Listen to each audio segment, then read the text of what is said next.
Okay, we better play fast. Here we go.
Oh, I gotta close the warning first.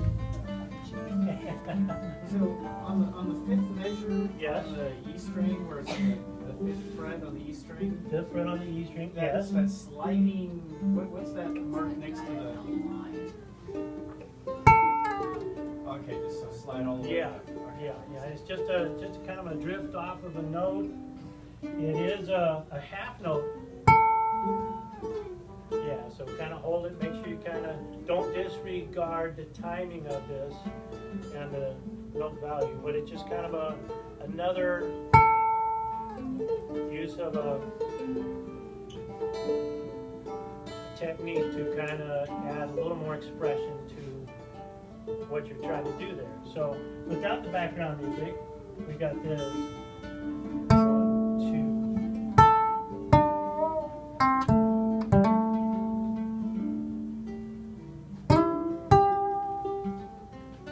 Oh, I guess I should look at it.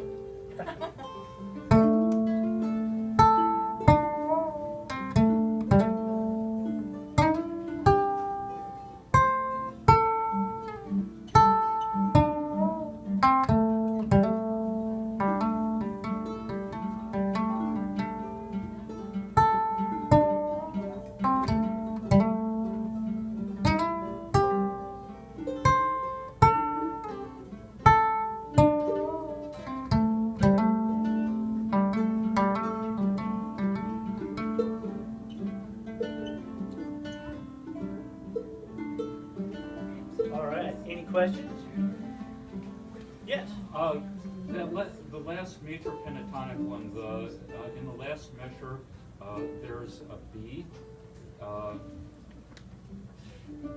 In the major pentatonic? Yeah, the major pentatonic. Yes. So that's a different progression than in the minor pentatonic, or is that considered? Yeah, you're talking about the one note, the 4? Yeah, that 1/4 note. Yeah. Yeah, I have to confess, I cheated on that because that note is not in the pentatonic. But as I was doing this, I had to put something there because it felt empty. And you'll find that as you start playing and improvising, that after a while, you just got to throw a little something else in there because you feel empty without it. And you know what? These are not hardcore black and white rules. These are guidelines to kind of help you to start expressing yourself and to start, you know, like this. Here, I added that one note to it because it just felt good. But yeah, good observation. That note does not belong in the pentatonic.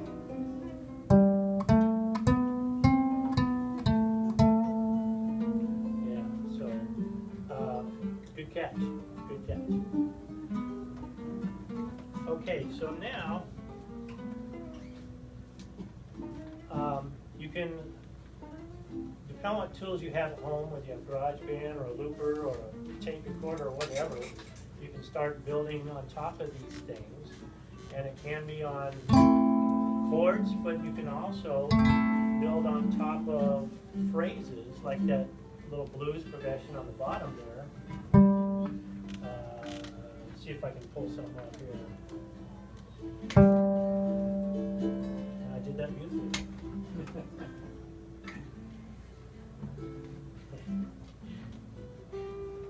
Multitasking, it's a beautiful thing. As long as we go one at a time.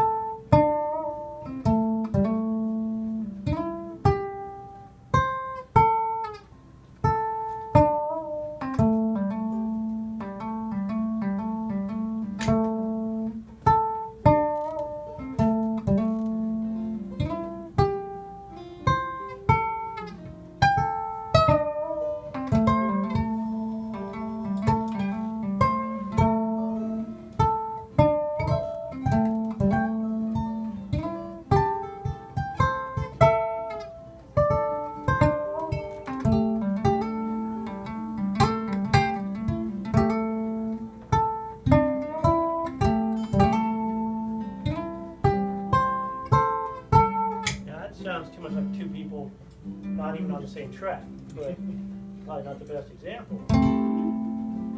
But I want you to understand that you can build on phrases, and sometimes, especially with a looper,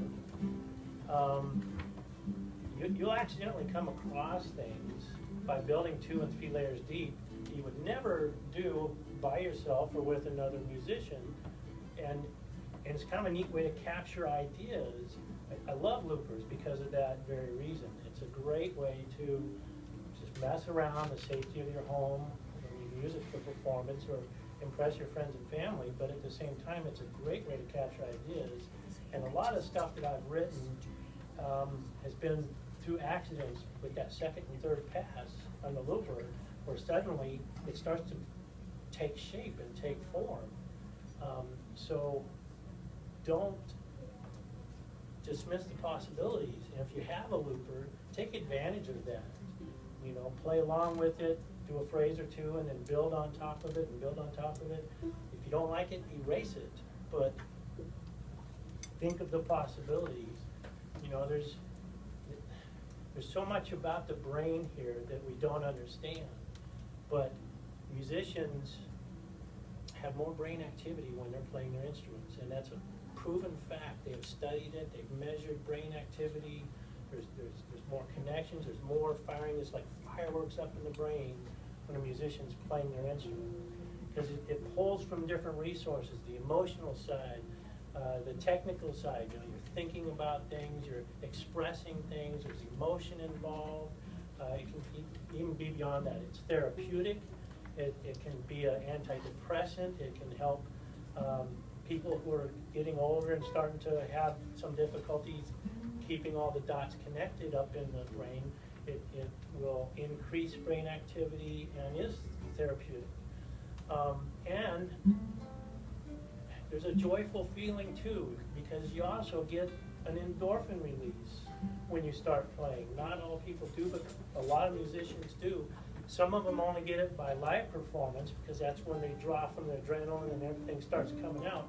But even as you start coming up with creative ideas on the fly, improvisation, you can get endorphin releases, and it's a good feeling. You feel good about it inside, and then you just also have the feeling of accomplishment with creating something that is pretty cool. So enough of my mental talk. So, any questions at this point, or any comments? Please feel free to make comments. We learn from our mistakes and our successes, and we enjoy feedback. So if there's anything that you notice that maybe should have been covered or could have been covered differently, if you don't want to mention it now, you can come up to me afterwards, but we're always open to improvement and trying to make the best of this. Next month, I'm going to start covering some basic structure in the way of chord progressions, how to write a song or just come up with a chord progression, understanding the rules of keys, playing in a key and what chords are available in a key. You know, it's not going to be deep theory, but just enough to kind of get some basic chord progressions going so that you can start jamming along with your your own chords or jamming with a friend. All right. So I should learn a few U chords between now Now, it doesn't have to be, because again, a C chord on my ukulele sounds like a C chord on a guitar. It's just got more strings and maybe a little chimier and richer tone, but a C is a C. By capoing now, you're able to play what we're playing in our notation now, but you can transpose this down, and So these last four is how the ukulele. that is ukulele, exactly. Picking up. Yeah. G, C, E, A.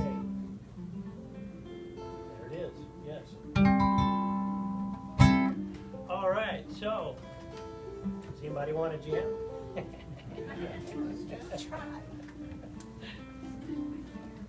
So one of the things I would be interested in doing, maybe 2 weeks after you have a class, Yeah. if there's some folks that want to get together and have a practice jam and just work on what we learned. That's a great idea, to find a time when we can get together and start doing it. And, even in this session here, I'm kind of hoping we can get to that anyways, because it's great that I can share ideas, but you get more out of it by getting your hands on and getting the feel of it. And we could even maybe split up to where there's some instruction, but then some time up here with a couple people jam together, or we can do a quick song on GarageBand or on a looper, so that you can kind of just explore the idea, get the feel of it. Idea too. Yeah, great idea, and that's kind of been a thought in the back of my mind, but now I'll push forward with that idea too, because I like that idea. But I do like to see involvement in that way. Maybe we can just have like a jam club. Yeah. Sounds great. Yeah. I mean, there's a point where you just got to go do it. Right. You'll screw up and you just keep going. Yeah, and don't ever hold back for fear that you're going to make a mistake, because mistakes are made, so what? Just have fun with it, and if you just fall apart, maybe sit aside for a few minutes and breathe a little bit, but so what? Have fun. If you don't stop, everybody will think it was planned that way. That's right. That's right. And you can't cover up mistakes. There's jokes about if you hit a wrong note, if you hold it long enough, eventually it'll become the right note. or there's jazz. Or slide to the right. That's right. With the jazz technique, you're never more than half a note away from the right note. So resolve to the other note, and everybody will think it was intentional. So yeah, your ear will guide you, but at the same time, don't be afraid to have some fun and play with other people. Or if you're just not comfortable yet, use GarageBand or use a looper. And if you ever need some assistance with GarageBand or looping, come by here anytime I have some time. I'll be glad to give you a little tutorial, make sure you understand how to use what you have. And if you don't have either, jam with someone else, or even a tape recorder is kind of good. The nice thing about a looper is it never gets tired. It keeps on going until you're ready to quit. So it gives you time to explore ideas, and if you sit down with someone else and try and do that, you'll wear them out pretty quickly, because, they got an agenda too, and they want to do stuff too. So a looper is good for building your skills up, but don't dismiss the idea of playing with other people as well, because that is an experience that is good for you. It's great to play with other people and have some fun, and learn from them too. You get this synergy going, where you benefit from each other's experiences. Yes. Anything else? In the very beginning, you mentioned some online resources, recordings. Where's that? Yes, because this is the fourth session now here. Each month, Ariel records this. It's recorded live, so there's people that may be watching it live, but it's also available in an archive. We have resources of previous month's workshops, along with downloads of the handouts from that day. So that library will grow with time, as we have more and more workshops. we will keep an archive of all the handouts. So is that on the Strum Shop website? It is on the Strum Shop. Ariel, how do they get to the archives?